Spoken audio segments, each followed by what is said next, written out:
This episode is brought to you by Indeed. Stop waiting around for the perfect candidate. Instead, use Indeed sponsored jobs to find the right people with the right skills fast.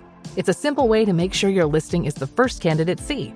According to Indeed data, sponsored jobs have 4 times more applicants than non-sponsored jobs. So go build your dream team today with Indeed. Get a $75 sponsored job credit at Indeed.com/podcast. Terms and conditions apply. Wow, man, it is 2020. It's like we're living in the future. It is. And I think this is as good as it gets, man. It is? This is as good as it gets? I think it might be, actually. I want my jetpack. Where's my jetpack? I get like everything else. Do you remember living back in the 80s and 90s and the predictions of the future? Dude, I'm older than you. I remember living in the 70s. I saw Star Wars in the theater. Wow. That was crazy. Yeah. That's true. I know. And I wasn't even born yet. I'm an 80s baby. That's how young I am. Everything definitely on some level feels futuristic. William Gibson said something great, though. He said that the future will not be shiny. The future will be rusty. And I kind of go along with that. But ladies and gentlemen, guess what we're going to do? We are going to do our annual prediction episode right now. So what we're going to do is we're going to predict stuff. We're going to ask you to predict stuff too. We're going to put it in a box, take the recording, and then burn it. So no one will ever hear it again. Unless it comes true, then we keep it because then we look awesome. We are in 1 year. In 1 year, we're going to take the recording and we're going to see how accurate we are. So with that, ladies and gentlemen, welcome to the Marketing Geeks.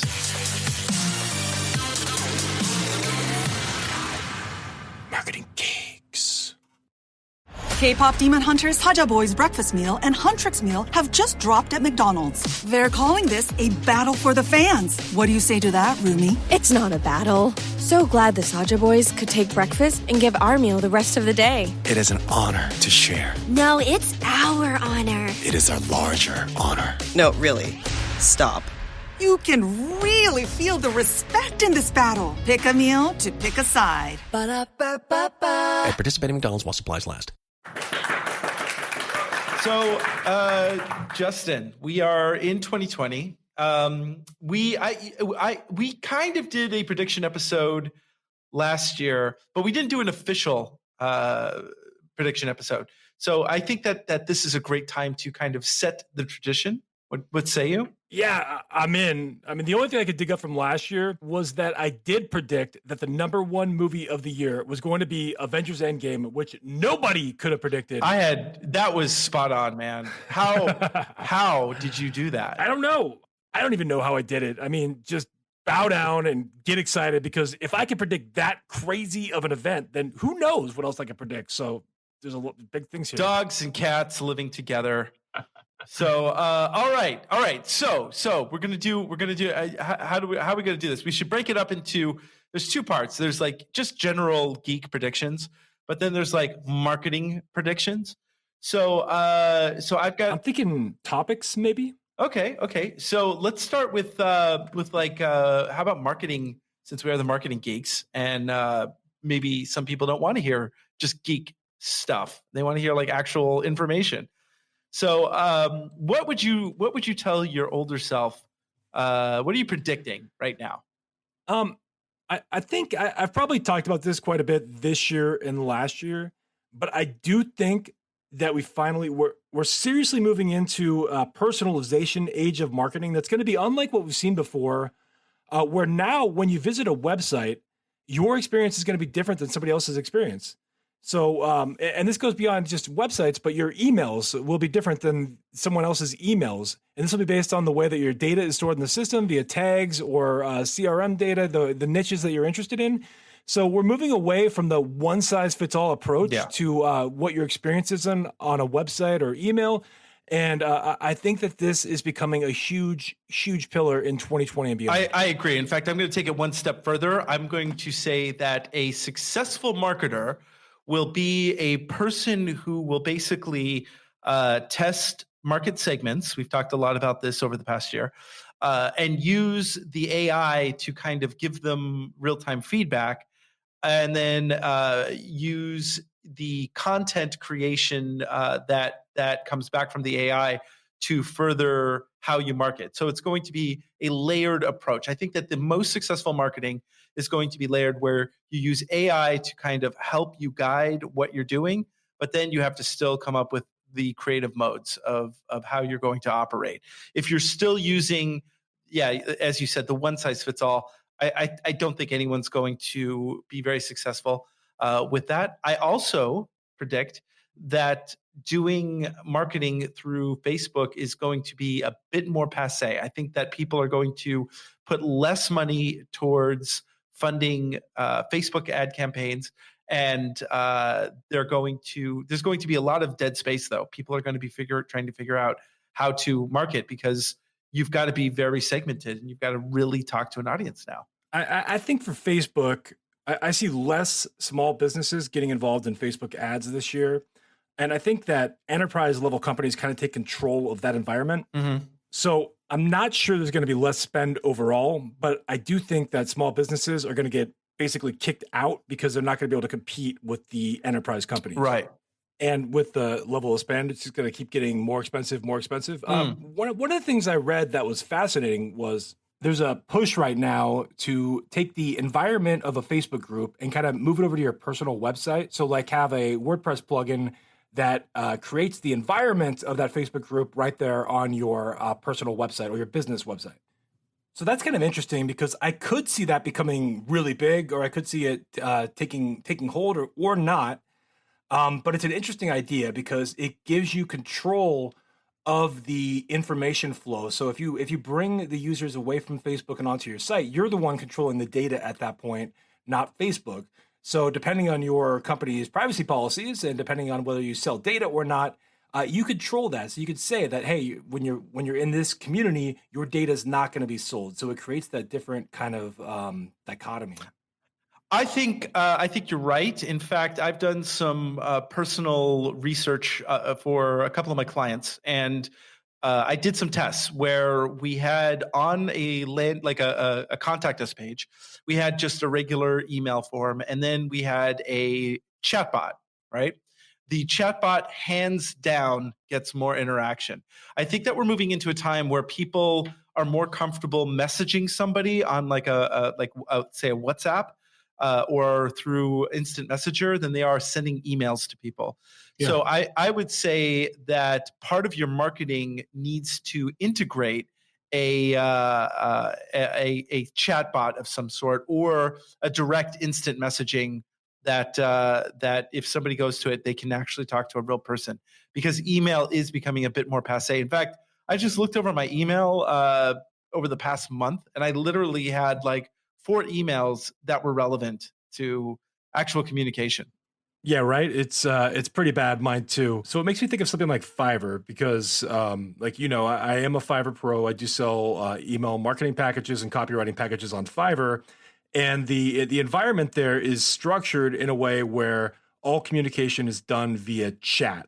Right. So if I'm going to make a sale, I'm going to have a chat with somebody first. They're going to be able to ask whatever questions they want to ask, and we're able to have a back and forth before they make a decision on whether or not they want to purchase.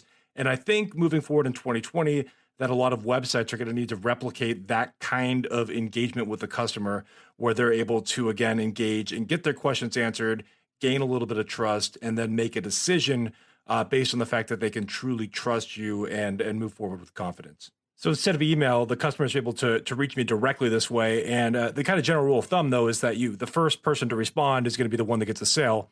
So the only thing I would add is that you want to make sure that you have a notification on your phone.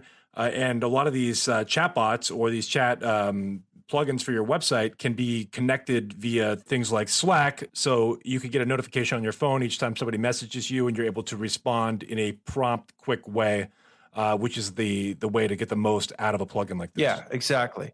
So I think that we're in agreement. And for all of you marketing geeks out there, this is something that you can sell, or this is something that you can leverage, is getting some sort of chatbot or some sort of instant messaging tool for your website and moving away from the Facebook environment. So that is one of... But just to add, one last thing to add there is, because I see small businesses leaving Facebook, I think we're going to see a return to more small businesses using Google display ads, even YouTube ads. And then I do think that you're going to see some smaller businesses testing out other emerging platforms because it's going to be more affordable.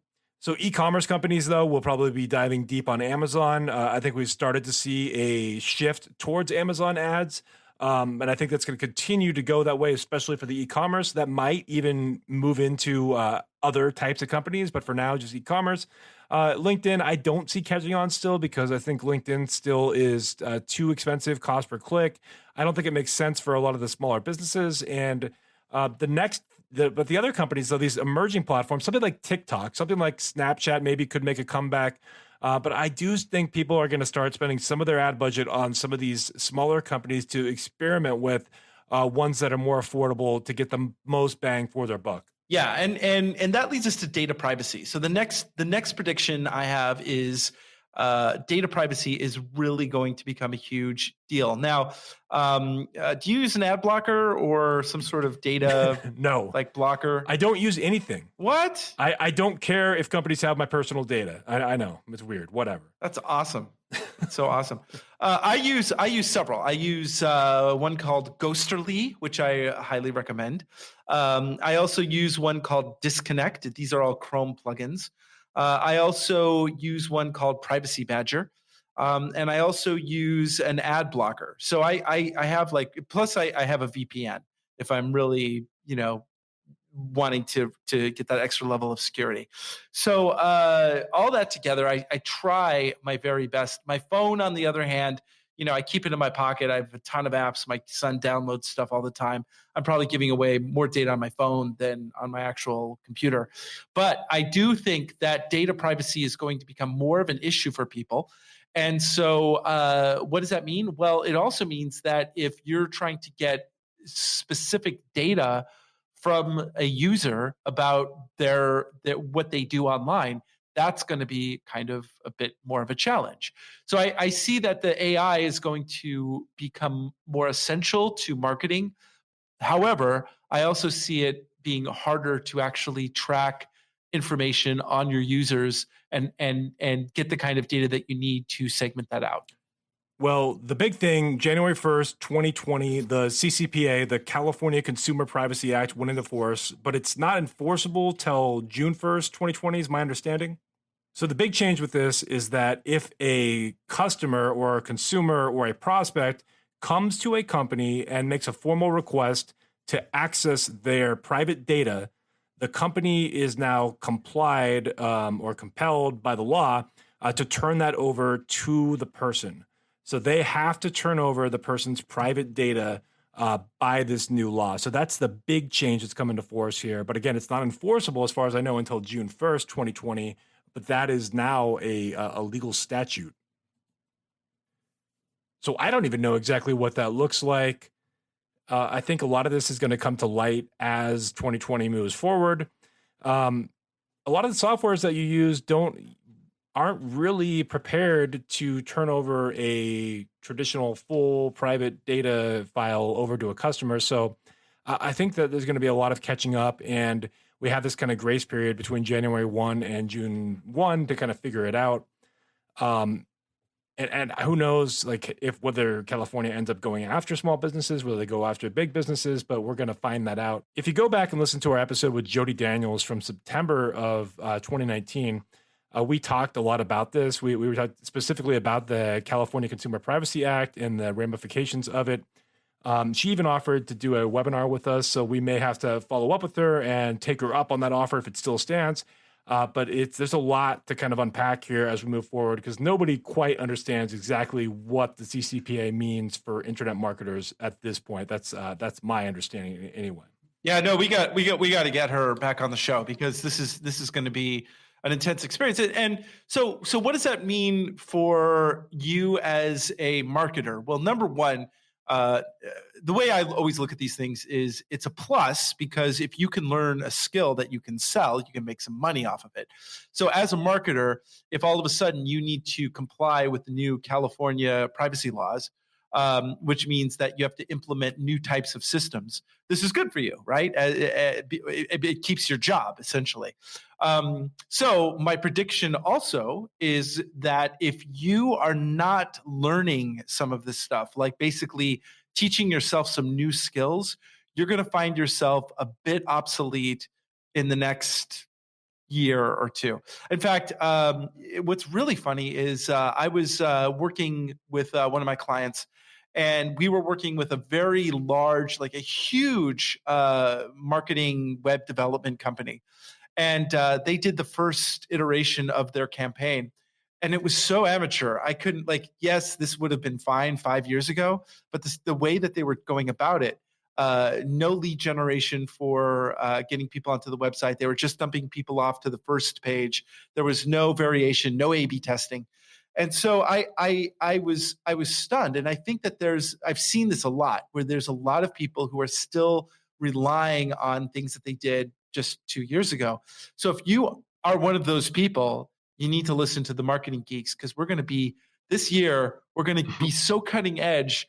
It's almost like we're going to be in the future, like now. Yeah, I have two things here that I found interesting. And one is about the GDPR, because we've had all this hype about privacy and the GDPR and how it's going to change everything. And that's been enforced now for 2 years, I believe. So in researching this, I found that the biggest fine to come out for privacy violations in the last 2 years didn't come out of the EU. It actually came out of the United States, and it was addressed towards Facebook for $5 billion.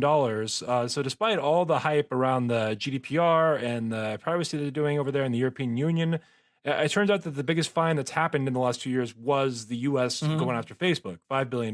Now, I do believe that the GDPR did levy a fine on Google, and it may have been in the range of $1 billion even. I need to, if you need to fact check me, go ahead and do that. I don't have the numbers in front of me.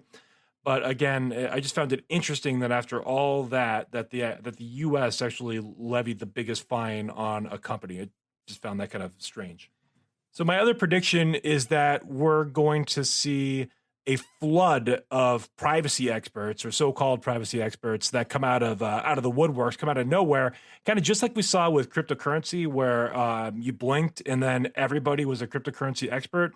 I think as the CCPA and the GDPR start catching on into the mainstream consciousness, we're going to see another flood of these privacy experts, or again, so-called privacy experts that may or may not know what they're actually doing. So all I would say is, I mean, they're going after a hot niche, and that's okay. But just make sure you do your due diligence. If you're going to hire a privacy expert, make sure that you're looking and getting somebody that actually knows what they're doing. Go hire somebody like Jody Daniels, who has been doing this for 10, 15 years, instead of the person that just became a privacy expert the last 5, 10 days from now. So make sure that you're just doing your homework before you spend your hard-earned money on consulting for privacy. I mean, look at us. We know a fair amount about privacy. We understand what's going on with the laws, but we're not by any means privacy experts. We don't spend all of our time doing this. We're not lawyers. We're not looking at the fine print necessarily.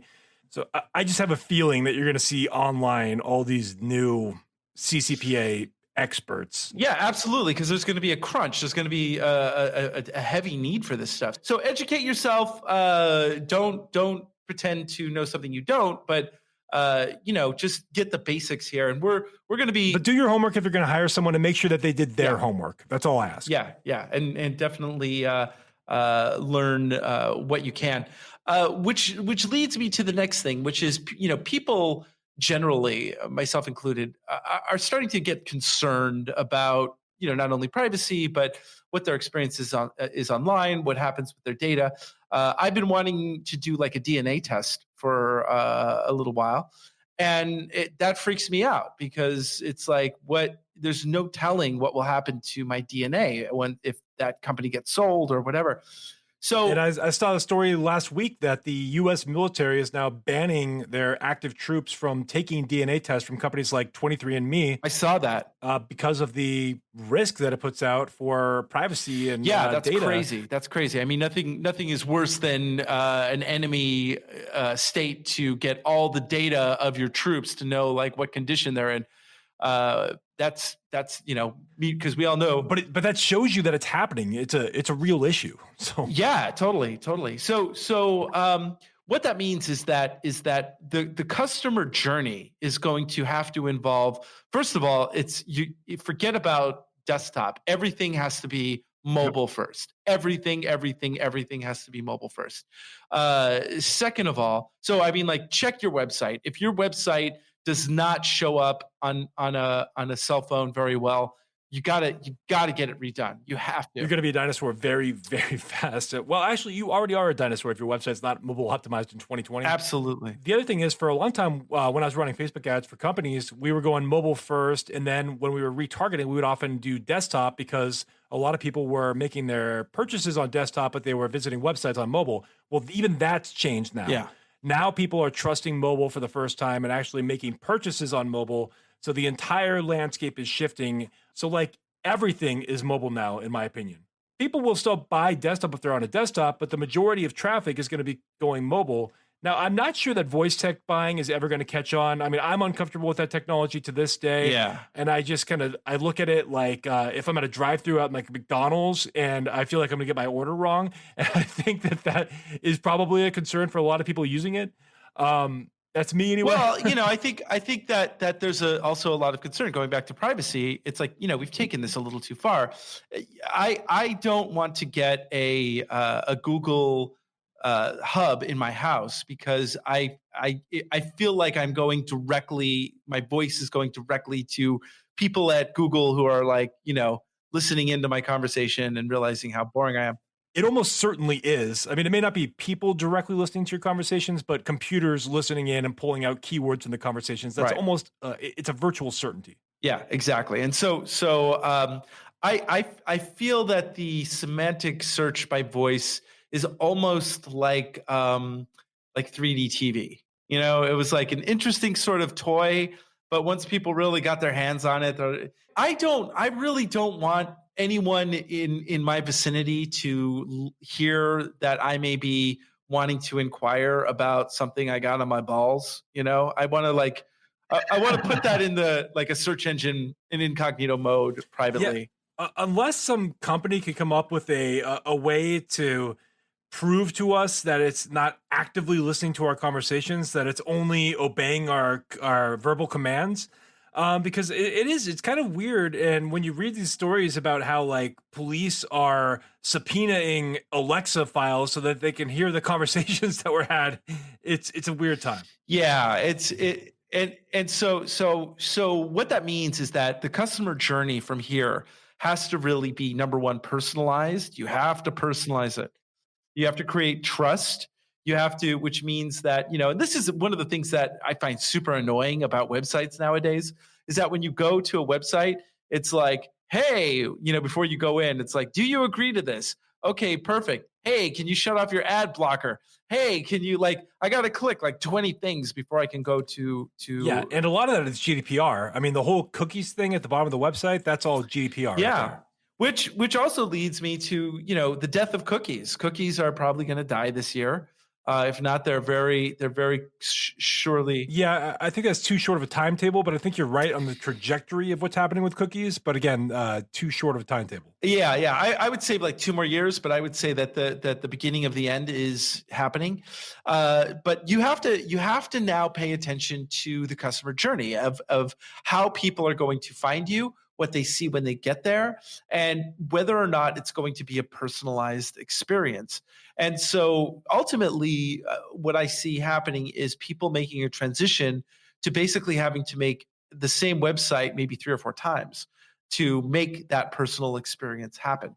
So my prediction is that personalization is going to be more important than almost anything else, and mobile. Yeah, and on top of that as well is the relationship between you and your customer. The relationship between the customer and the business is now more important than ever because everything is commoditized now. So if you don't distinguish yourself from the competition, then everyone will just default to price because that's what people do. If they don't see value outside of price, they're going to go to price as the default on who they're going to shop with. But if you can develop value, if you can go out of the way and do something special for them, whether that's sending them a card, sending them a gift, whether it's giving them a phone call, whatever you could do to add value to the relationship, I think that's becoming essential now in the buyer business relationship. Otherwise, you're going to get a lot of one and done transactions, and big businesses are not built on one and dones. Right.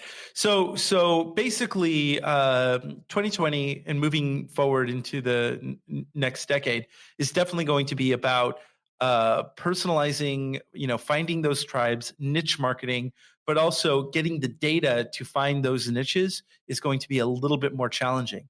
So I also predict that in 2020, outside the box marketing is going to be more of a sort of a thing going forward. Okay. So again, give me an example. Give me one example. As an example, if you are, well, here's a perfect example. So I have a client right now, and they're a B2B product, and so one of the things that I had to really convince these guys on was that the content I was creating for them at first was like super polished and super pro. And then I started making content that felt a little rougher and was more about the employees that worked there.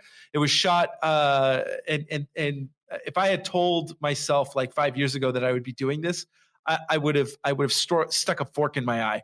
I'm holding the phone vertically instead of horizontally. So, I grew up as a cinema kid, right? But so it's like sacrilege to hold a phone or film something with your phone straight up and down. However, that's how people are watching it on mobile. So the data I was getting back is that the stuff that seemed to be getting the most amount of traction was the stuff that just had real people and was a little more unpolished and felt a little more authentic. So what we started doing was I started making more of that type of content, so much so that the top boss had to talk to me and what are you doing? This stuff doesn't look professional. But then I showed the numbers and I was like, look, people are responding to what real people are responding to, these fun little stories. That's what the new generation of internet users are liking. So I would say that there's almost like a quality degradation a little bit, where being super polished and super pro almost feels phony. So I almost see that there's going to be stepping away from that and getting more into something that looks kind of like it was just done on your phone.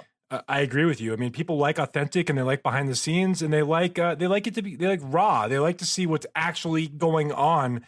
Because if you're too polished and you're too produced, it almost feels like you're holding something back because it's so polished and produced. Right. Where when you're raw and authentic, they're getting the real deal. They're seeing what's actually happening behind the scenes, and they feel like they're being let in on something special. So I think there's that really special thing that happens with the live video that doesn't happen when you're using green screens and polish and special effects. Exactly. So if you think I'm wrong, by all means, hit me up on LinkedIn, and I would love to know your thoughts on this. But I really feel like, and do some tests on your own. Try something that's super polished and try something that looks like it was just shot on a phone, and see what the difference is. And you'll see. So are we done with this topic? Because I have another topic I want to talk about. Yes. So the next topic I want to cover is VR, AR, AI. So virtual reality, augmented reality, artificial intelligence. So let's start with 2019, because 2019, I don't feel like there was a ton of advances in any of these fields.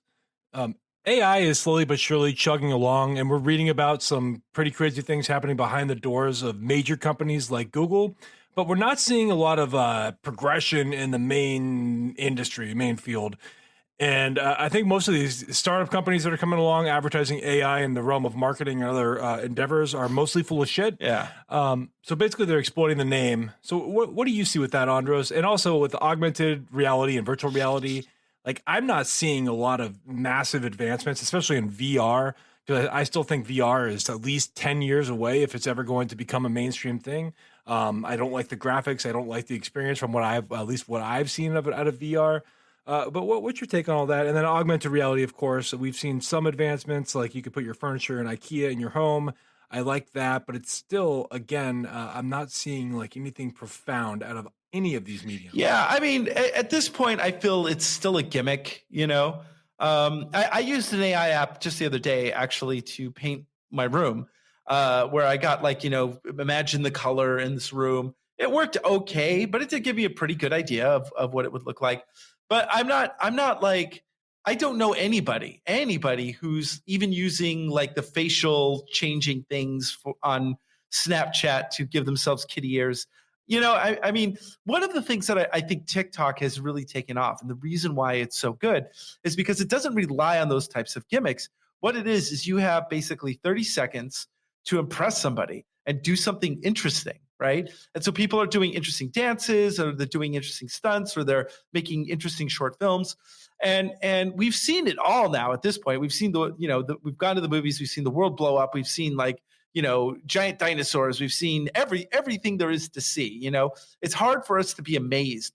And I think that just being authentic and again, goes with what I was just saying, being real is what is going to be amazing.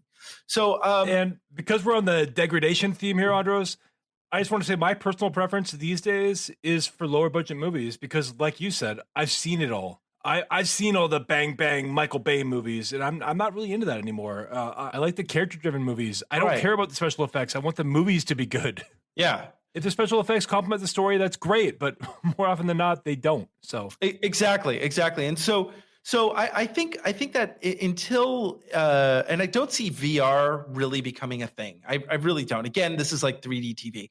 I see AR. Well, until it rises to the level of Lawnmower Man. Yeah, right. The book, not the 90s movie. But I think that augmented reality is where the future is. But the augmented reality has got to be seamless.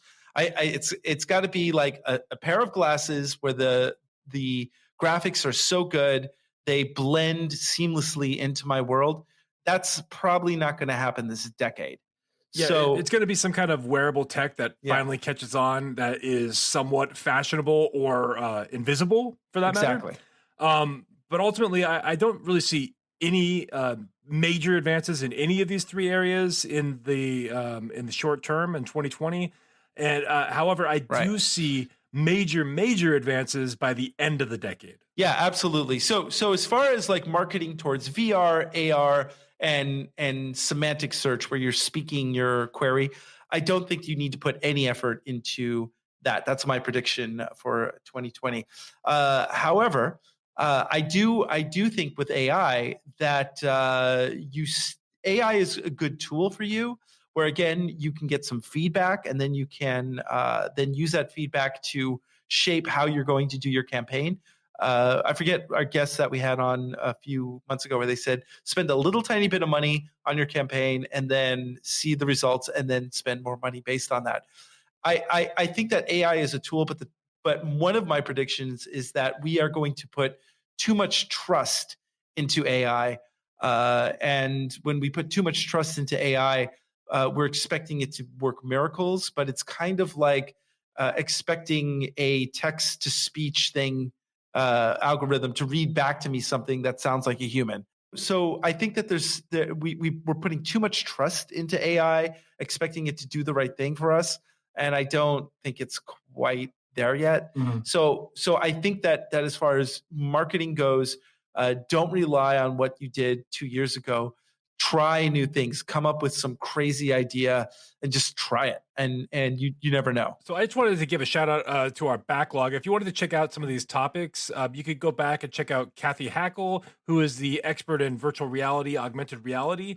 And we had her on the show back in April 2019. And for the second year in a row, she's been recognized by LinkedIn as one of the top influencers in the world in the field of technology. Wow. So this is a list put out directly by LinkedIn, Microsoft. And she is recognized out of like 10 people in the world for technology. So that's a big deal. So maybe we'll have her back this year if she'll agree to do it. She's got the juice, man. Of course we got to have her back. And we had Rebecca Costa on the show who talked about predictive analytics and AI back in November of this year. That was also kind of a fascinating interview. And she said she'd come back after the impeachment ended to help us come up with a predictive analytics model for the upcoming 2020 election. So we got to get her back on the show for that.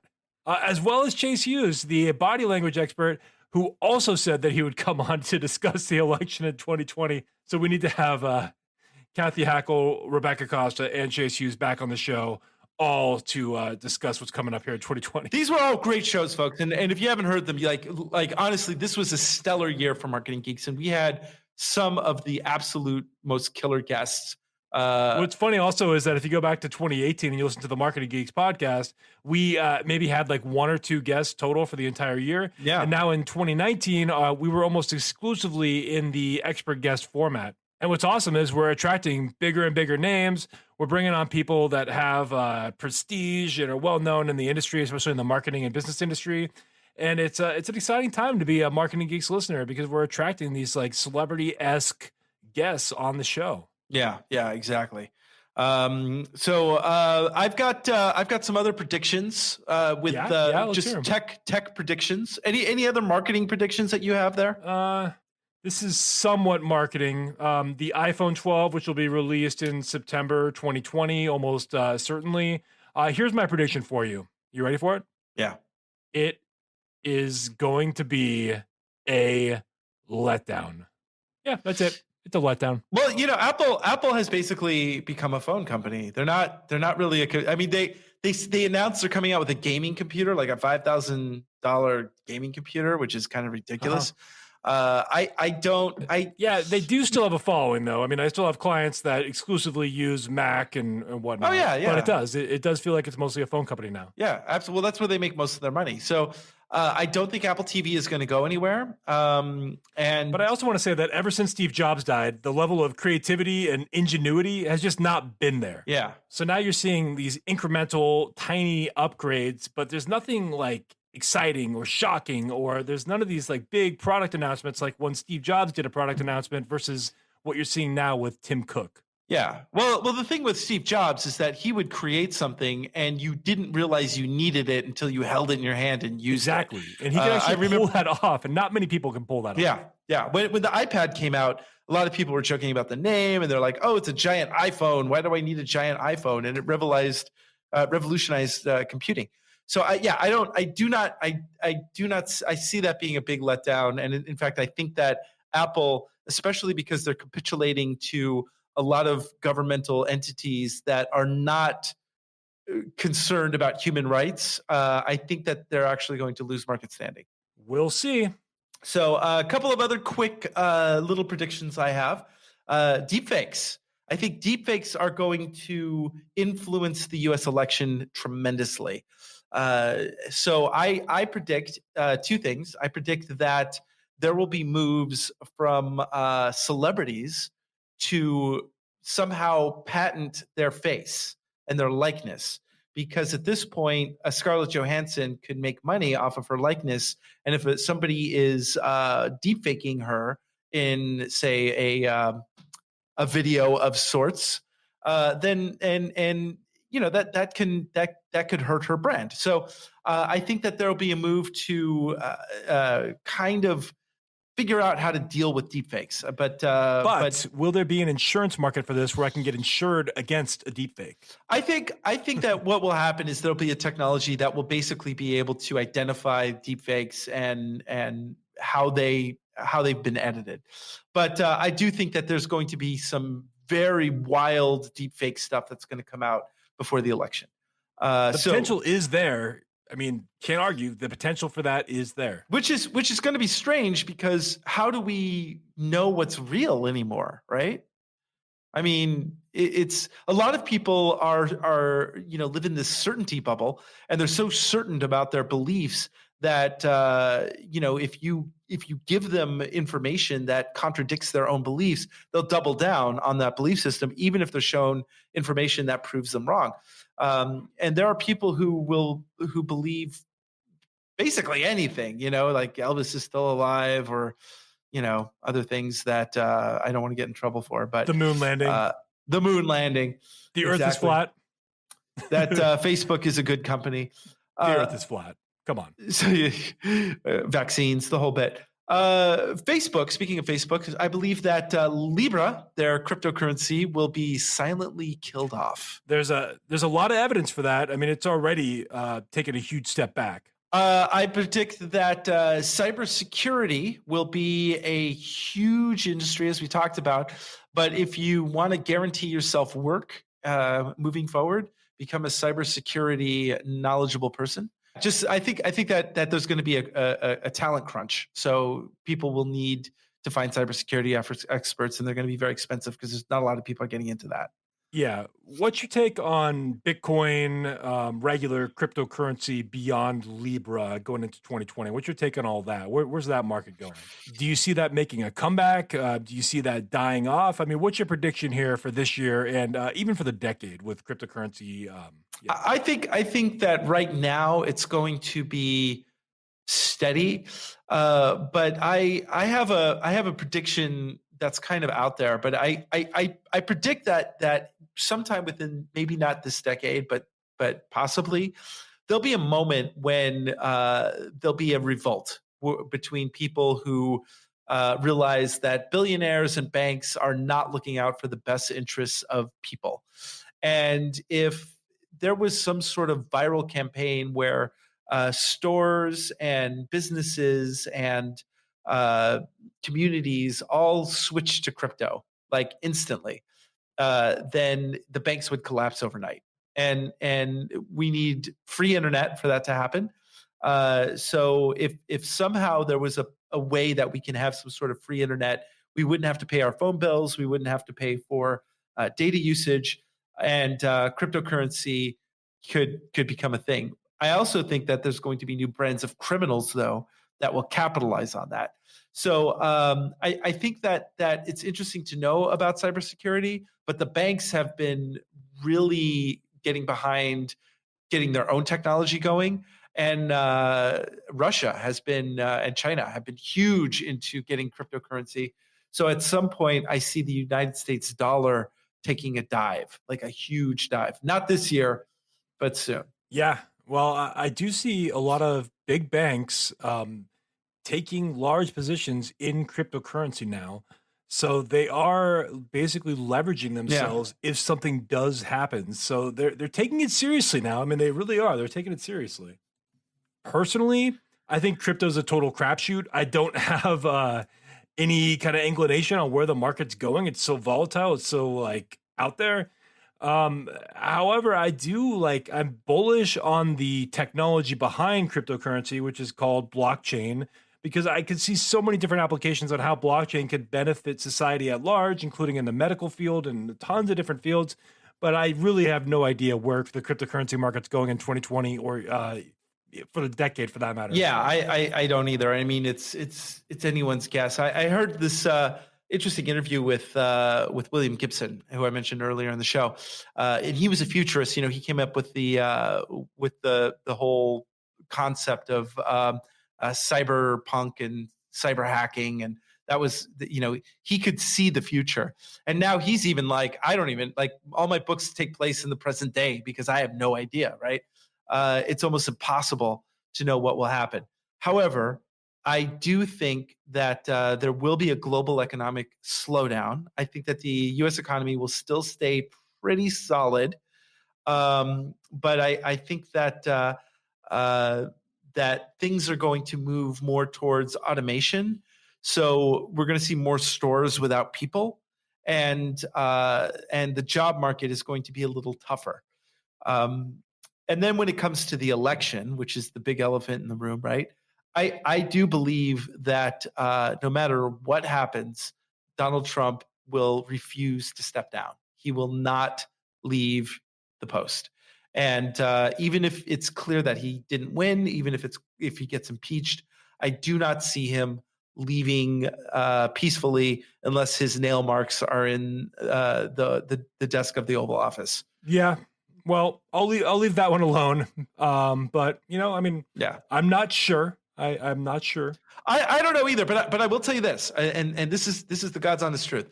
I predicted that when I saw him riding down the escalator and he did his first speech. That was the moment I'm like, I got to get out of the States, and it was because of that.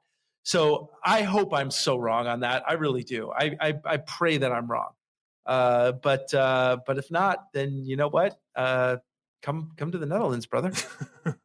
Yeah, well, it'll be interesting to see the reaction to the election in 2020, just publicly, to see whoever wins, how the other side reacts, because we continue to go further and further in the polarization directions, further left, further right. Of course. And it's a little bit concerning. I will say that.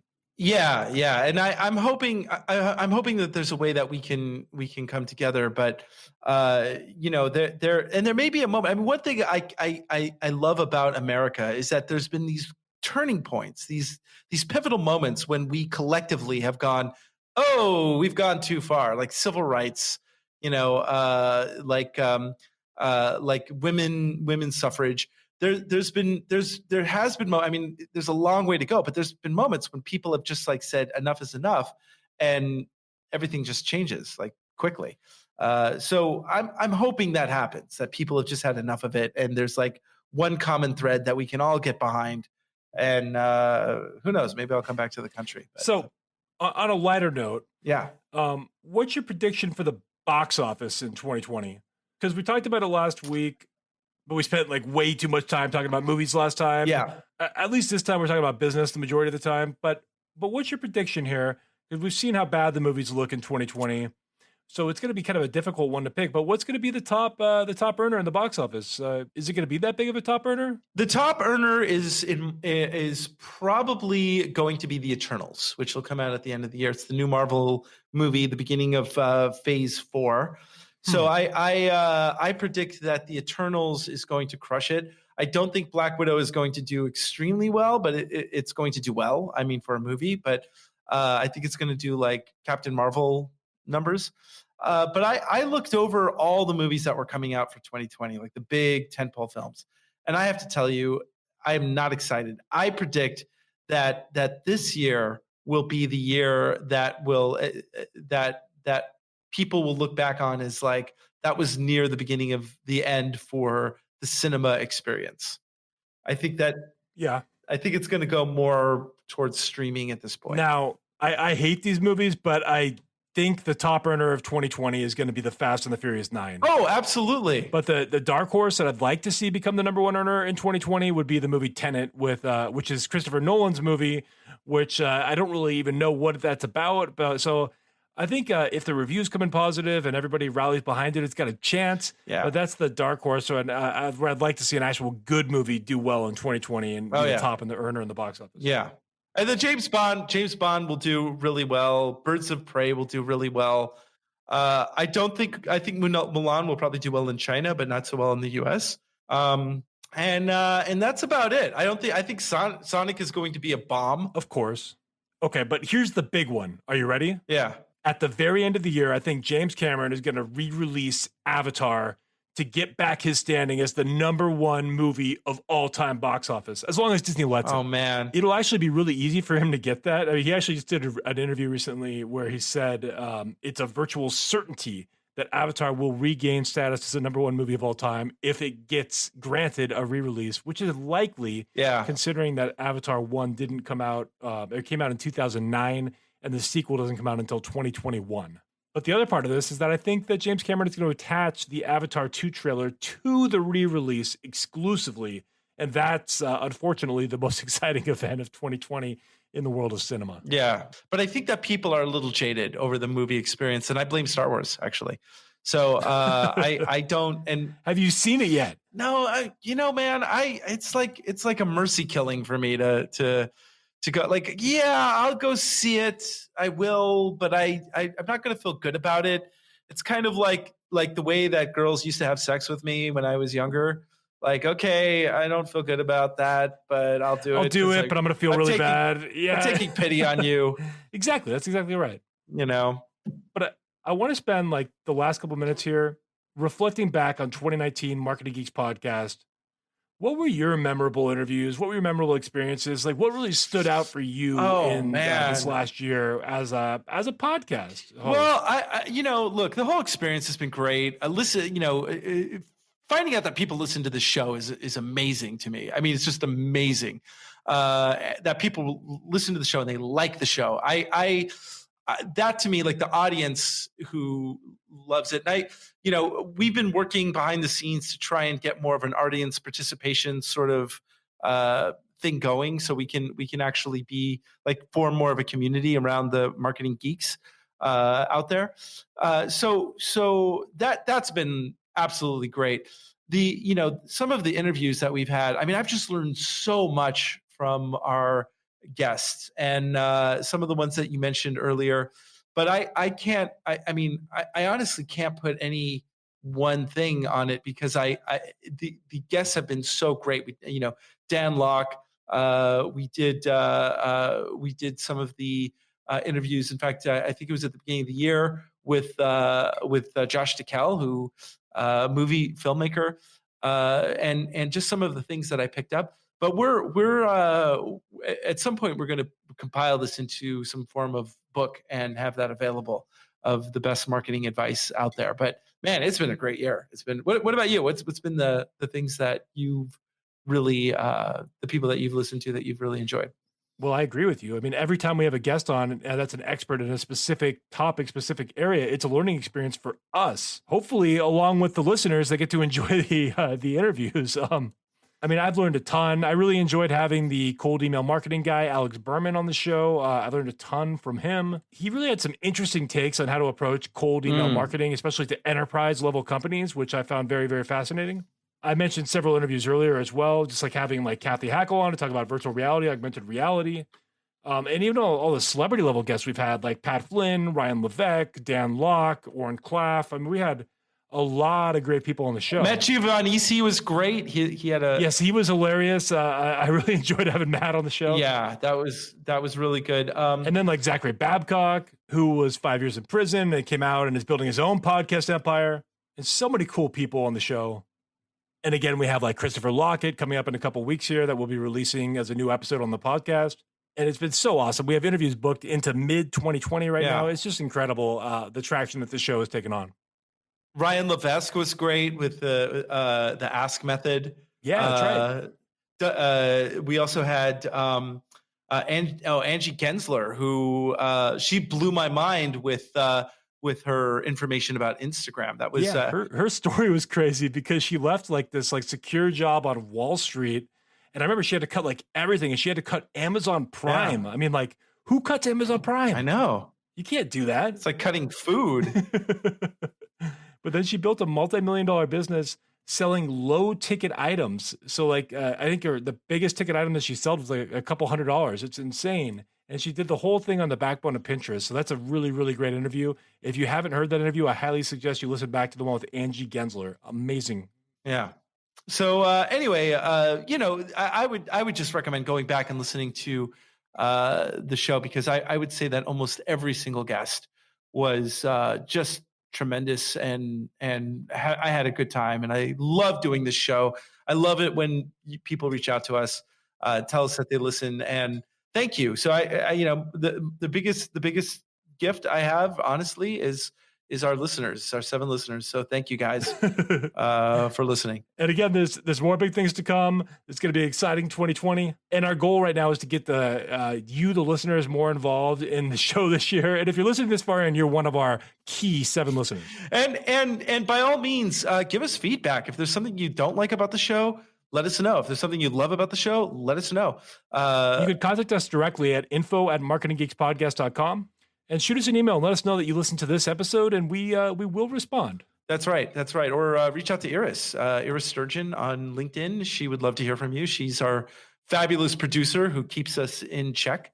So you can even message us directly on LinkedIn or something like that, because I don't go on there every day.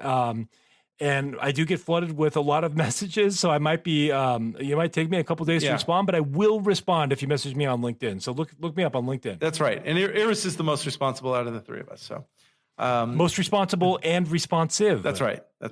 And she's one of our 7 listeners. So that's right. That's why I married her. I'm one of them too. I mean, I'm a host, but I'm also one of the 7. So 2020, here we go. Next week we have who do we have next week? So next week we're actually dropping our episode with Professor Nick Norris, who is an active social media marketing professor and an MBA graduate from Pepperdine. That's joining us on the show. He's a professor that I actually took the social media marketing class under just a couple of years ago. Just recently, I took as kind of an adjunct class to kind of keep up on everything. But the conversation's fun. It's a great one where we're kind of talking about like how what's the difference between traditional education and like social media marketing education, and we kind of get into all the details. And then after that, we're going to be dropping in sequentially. I believe it's going to be Philip Stutz, who is a a political marketer that worked on multiple presidential campaigns, including a winning campaign, and has worked on hundreds of congressional campaigns. So and on top of that, he also does corporate marketing. He runs a corporate marketing branch and a political marketing branch. He's got tons of key insights to share. That's a very exciting interview. Philip Stutz is coming up. And then, of course, Christopher Lochhead, the big name, who's a top 10 podcaster in iTunes, Apple Podcasts, as are the Marketing Geeks. And we're going to have him on the show. And he's been the CMO, Chief Marketing Officer, for 3 Silicon Valley companies and helped grow all 3 of them to 7 figures and beyond. I think all of them were 8 or 9 figures, if I'm not mistaken. So he's a big deal. He's retired in the world of in his role as CMO for those companies, but he is continuing on to give back from what he's learned, and the podcast medium has been a big part of his journey giving back after his long career. So that's all coming up. Exciting stuff to kick off the year. So anyway, with that, ladies and gentlemen, we close out this section. And Justin, you're an amazing friend. Thank you for being my co-host. Andros, you are an incredible co-host and an amazing person. And with that, Marketing Geeks out.